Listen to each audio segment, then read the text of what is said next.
अनुरुद्ध school की online class में आज हम जानेंगे आर्टिकल्स के बारे में। ये आर्टिकल्स क्या है? आर्टिकल्स 3 प्रकार के होते हैं, ए, एन और द। ए, एन, द, ये 3 आर्टिकल्स होते हैं। इनका हम प्रयोग कहाँ कर सकते हैं वाक्य के बीच में, या किस शब्द से पहले इनका प्रयोग होना चाहिए, यही मैं आपको इस वीडियो में आज सिखाऊंगी। ज़रा ध्यान से देखें और समझने का प्रयास करें। तो सबसे पहले हम दिखाऊंगी आपको ए का प्रयोग। ए का प्रयोग कैसे होता है, किस जगह होता है, या कौन से शब्द से पहले होता है, या वाक्य में हम इसका प्रयोग कहाँ पे कर सकते हैं, इसका प्रयोग मैं आपको सिखाऊंगी। ए का प्रयोग अंग्रेजी के व्यंजन यानी कि कॉन्सोनेंट्स। कॉन्सोनेंट्स अंग्रेजी में व्यंजन को कॉन्सोनेंट्स कहते हैं।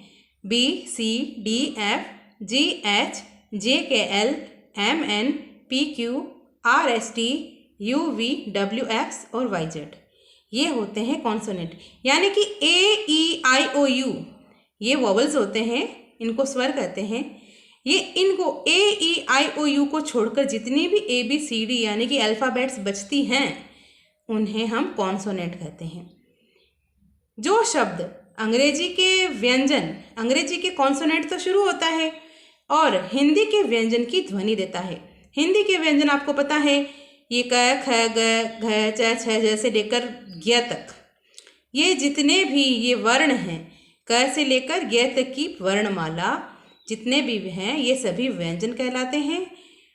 तो जो शब्द अंग्रेजी के कॉन्सोनेंट्स यानी कि व्यंजन से शुरू हो और हिंदी के व्यंजन की ध्वनि दो, उच्चारण करते समय हिंदी के व्यंजन की ध्वनि दे रहा है, उससे पहले हम ए का प्रयोग करेंगे।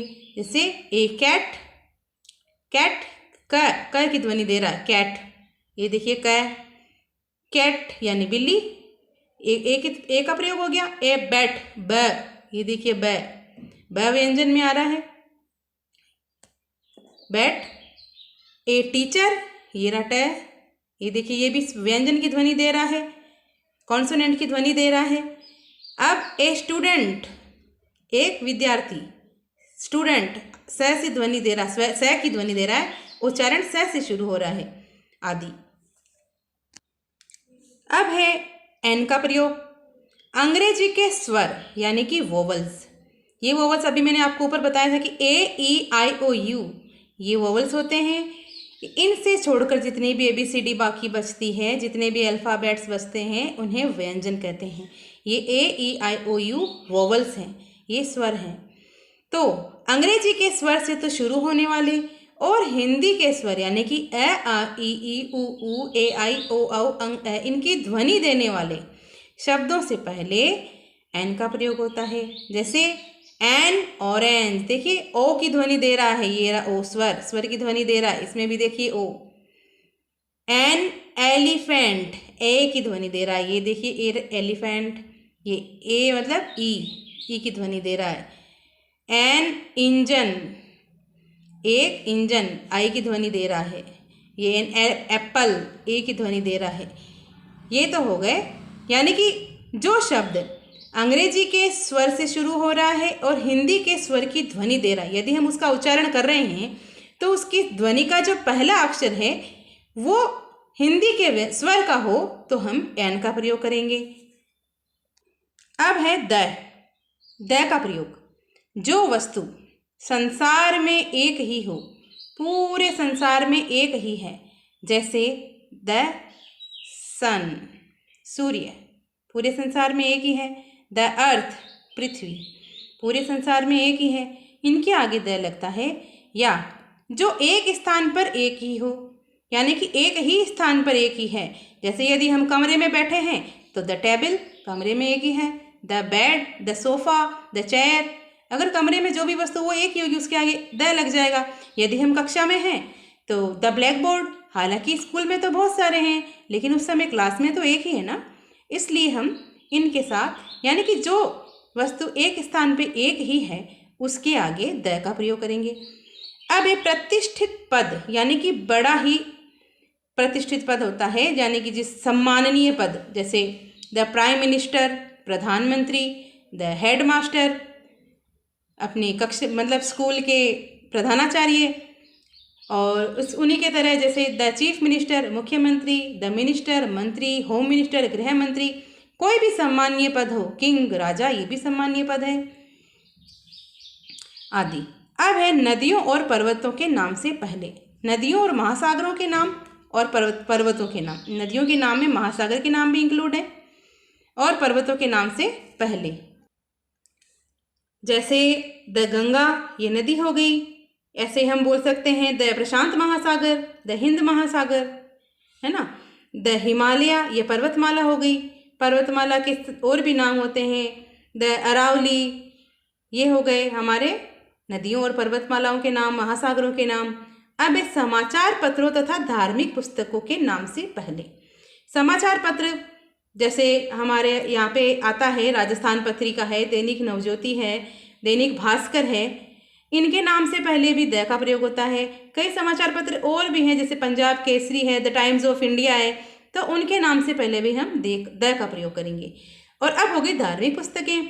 धार्मिक पुस्तकें आपको पता है रामायण है, महाभारत है, the Ramayana, the Mahabharata, the Bible, the Quran, तो इनके पहले हम द का प्रयोग करेंगे, है ना। अब देखें राजधानी से पहले।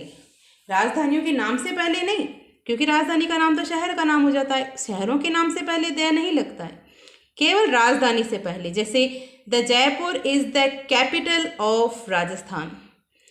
The Jaipur is the capital of Rajasthan. Capital से पहले, ये देखिए कैपिटल लिखा है यहाँ पे, कैपिटल से पहले हम द का प्रयोग करेंगे। The capital, Jaipur is the capital. Capital यानी राजधानी। राजधानियों के नाम से ये नहीं इसका मतलब कि जैसे जयपुर है तो जयपुर के नाम से पहले नहीं आएगा, कैपिटल के पहले जरूर आएगा। यदि एक ही वाक्य में एक ही संज्ञा यानी कि नाउन के बारे में दोबारा चर्चा की जाए, यदि हम कोई वाक्य बोल रहे हैं उसमें एक बार तो संज्ञा की चर्चा हो रही है, जैसे दोबारा और हो रही है, तो उससे पहले जैसे देयर वाज ए क्रो, वहाँ एक कौवा था। The crow was very thirsty, कौवा बहुत ही प्यासा था। जैसे एक बार तो हमने देयर वाज ए क्रो यानी कि ए के साथ क्रो लगा दिया, एक बार तो हमने चर्चा कर दी, यानी कि देयर वाज ए क्रो, एक बार तो हमने उसके अनुसार क्रो क की ध्वनि दे रहा है, ए लगा दिया, एन लगा दिया, जो भी आ रहा है वाक्य के अनुसार, शब्द के अनुसार, लेकिन इसी की चर्चा इस वाक्य में दोबारा की जा रही है। ये वाक्य अभी खत्म नहीं हुआ, इसी की चर्चा इसी वाक्य में दोबारा हो रही है। The crow was very thirsty, तो हम द का प्रयोग करेंगे। अब एक बार शॉर्ट में आपको वापस बता रहे हैं, आपको मैंने एक बार ए एन और द का प्रयोग समझा दिया है। शॉर्ट में फिर से देख रहे हैं कि ए का प्रयोग व्यंजन के साथ, यानी कि B C D F G से लेकर जेड तक, जिसमें ए ई आई ओ यू नहीं हो, वोवल्स नहीं हो, ये कॉन्सोनेंट्स के साथ ए का प्रयोग होता है। जैसे देखिए ए बैग, बै की ध्वनि दे रहा है। ए टीचर, ट की ध्वनि दे रहा है, ये भी व्यंजन है। ए कप, क की ध्वनि दे रहा है, ये भी व्यंजन है। ए ट्री, ट की ध्वनि दे रहा है, ये भी व्यंजन है। ए काऊ, क की ध्वनि। ए टाइगर, ट की ध्वनि। ए पेन, प की ध्वनि। ए रैट, र की ध्वनि। ए शिप, स की ध्वनि। ए वॉच, व की ध्वनि। यानी कि ये सभी के सभी कॉन्सोनेंट्स है, व्यंजन की ध्वनि दे रहे हैं। अब आगे हम पढ़ रहे हैं एन के बारे में। एन में आपको फिर से बता देते हैं कि स्वर की ध्वनि आनी चाहिए। ए ई आई ओ यू से शुरू हो रहे हैं, लेकिन ए ई आई ओ यू से शुरू न होकर भी यदि उच्चारण स्वर का आ रहा है, हिंदी के स्वर का आ रहा है, तो एन का प्रयोग होगा। जैसे देखिए एन एप्पल, ए की ध्वनि आ रही है, उच्चारण इन्हीं का आएगा, हिंदी के स्वर का ही आएगा। एन ऑरेंज, ओ की ध्वनि आ रही है, देखिए। एन एलिफेंट, ए की ध्वनि आ रही है। एन ऑक्स, ओ की ध्वनि आ रही है। एन इंजन, ई की ध्वनि आ रही है। एन इंटरेस्टिंग बुक, यहाँ देखिए बुक मायने नहीं रखता है, लेकिन शब्द से जस्ट पहले हमें जहाँ एन का प्रयोग करना है उसके जस्ट बाद क्या है ये देखना। इंटरेस्टिंग है, आई से शुरू हो रहा है, तो हम यहाँ पे भी आई यानी कि ई, ये ध्वनि ई की दे रहा है। इंटरेस्टिंग यानी कि ई की ध्वनि, ये भी व्यंजन हो गया, सॉरी स्वर हो गया। अब है एन आर, ये ध्यान से देखने की जरूरत है। एन आर एच से शुरू हो रहा है, एच ओ यू आर, लेकिन इसमें क्या है, एच साइलेंट है। एच की ध्वनि हमें नहीं सुनानी है, इसको हार नहीं पढ़ेंगे, इसको आर पढ़ेंगे। एच देखो, एच को छुपा दो और पढ़ो ओ यू आर आर, आर यानी घंटा। ए एच साइलेंट है इसलिए फिर भी इसमें आर लिखा जाएगा, आर लिखा जाएगा तो इसमें एन का प्रयोग होगा। एन ऑनेस्ट मैन, मैन को छोड़ दो, ऑनेस्ट इसके जस्ट बाद क्या है ये देखो, एच साइलेंट है, एच को छोड़ के पढ़ो, बाकी का क्या होगा ऑनेस्ट, ऑनेस्ट एच साइलेंट है इसमें तो इसकी ध्वनि ऑनेस्ट की होगी। तो ये भी स्वर, इसमें भी स्वर लिखा जाएगा, ये एन का प्रयोग होगा। आप देख सकते हैं कि वाक्य 7 और 8 में एस से शुरू होने पर भी इनका उच्चारण 7 का आर हो रहा है और 8 का ऑनेस्ट मैन हो रहा है, क्योंकि इसमें एच साइलेंट है ना। अब देखिए आप द का प्रयोग एक बार फिर, द का प्रयोग जहाँ द अपने आप में अकेला, अनोखा और एक ही होता है, यानी कि द बेस्ट होता है, वो जो सब में एक ही होता है, सबसे अच्छा होता है, वो उसके आगे द का प्रयोग होता है। और आपको कई उदाहरण मैंने आगे बताया, एक बार फिर से समझ लीजिए। द सन, द मून ये संसार में एक ही है, द गंगा ये नदी है, नदियों के नाम से पहले, हिमालय पर्वतमालाओं के नाम से पहले, द राजस्थान पत्रिका अखबार के नाम से पहले, द रामायण धार्मिक पुस्तक के नाम से पहले, द कैपिटल राजधानी से पहले, द रिन्यूज पोस्ट यानी कि एक प्रतिष्ठित पद, सम्माननीय पद, इसके आगे द का प्रयोग होगा। अब है जैसा आपको बताया था, a crow, the crow was very thirsty, जैसे आपको बताया था देयर वाज ए क्रो, वहाँ एक कौवा था, the crow was very thirsty. यदि किसी संज्ञा, एक ही वाक्य में संज्ञा का पुनः प्रयोग किया जाए तो हम द का प्रयोग करेंगे। अब आप समझ गए होंगे कि ए, एन और द का प्रयोग हम कैसे कर सकते हैं और उसे घर पे करने का प्रयास भी करेंगे। धन्यवाद।